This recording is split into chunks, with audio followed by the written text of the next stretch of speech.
Hey, what's up guys? Coach Leanne here at AM Fitness in Plainville. I'm bringing it to you today from the office. So the reason I'm in here today is because this is the place where so many of us, live our lives. This is where we make our livelihood, and this is what we do. We sit behind a desk all day long. And so unfortunately, because of that, it has led to a lot of, things like back pain and hip pain and poor posture.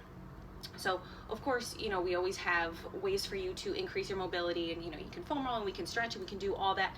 But at a certain point, sometimes what we need to do is try to avoid the problem initially, and even do stuff to help us while we're at work. Because even if I'm here, I'm sitting at my desk, like, okay, I foam rolled my hips last night, or I stretched out my back last night, but I'm hurting sitting at my desk right now.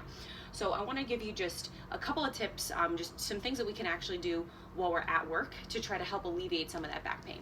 So given that we sit in this position all the time with our hips in 90 degrees, we're shortening the hip flexors, so when we go to stand up, they're really tight. They want to stay in this position, and when I stand and I stretch them out, they're very tight, and it causes a lot of problem. And when I'm sitting in this position, I don't even have the benefit of being able to turn on my glutes and activate them so I can loosen up my hip flexors a little bit more. So they're just tight. They're doing all the work. They're taking the brunt of the load. So one of the things that we can do, we can just ditch this chair. When I'm at my desk, I can just take a half kneeling position. So you can't see me super well from where I am, but in this position, I have one knee on the ground, my other leg's up. So now I'm here, I'm good. I'm in the position that I need to be in. And I even have the benefit, if I really wanted to, I could get a little extra hip flexor stretch in here. I could squeeze my glute. I could sit forward a little bit, try to loosen it up a little bit. Same thing, other side, spend like a minute or so on one side, switch it up. So, what we're allowing ourselves to do is kind of open up that hip flexor. So, instead of letting it tighten us up and pull us into that severe pelvic tilt, I can help to try to avoid some of that initially. So when I go into the gym, when I'm foam rolling, hopefully, I'm rolling and I'm stretching to increase my mobility to work out, not to relieve pain that I'm experiencing in here. So again, when we're in that tilted position and we're here, it's putting a lot of pressure on my back. It's not a comfortable position to be in. So if I can spend, even just a couple of minutes a day, in this position at my desk instead of sitting on that chair, switching it back and forth, hopefully I can alleviate some of that. Now, the other thing we've talked about in the past is how the piriformis plays a part in some of that back pain.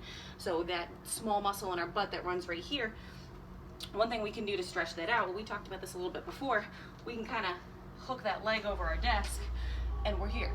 Okay, so if we can see, I am essentially in this position with my leg just kind of resting on the desk, and I can push on my knee and I can just kind of move it in all kinds of different locations, and I can feel that stretch on my leg when I go into that position. So maybe you're on a long phone call or something, you're sitting at your desk for a while, you're here, all right, here we go, ready to go. So now we can stretch it out instead of having to sit in this chair all day long with our hips in this really tight position. So go ahead and try those out. I would say maybe like a minute or so on each side, switching it up as often as you feel necessary, and hopefully over time you'll find that maybe your back is hurting a little bit less at work, and you'll find that you're having less hip pain at work, and also when you come into the gym and it's time for you to train. So go ahead and try those out, and I will see you guys later.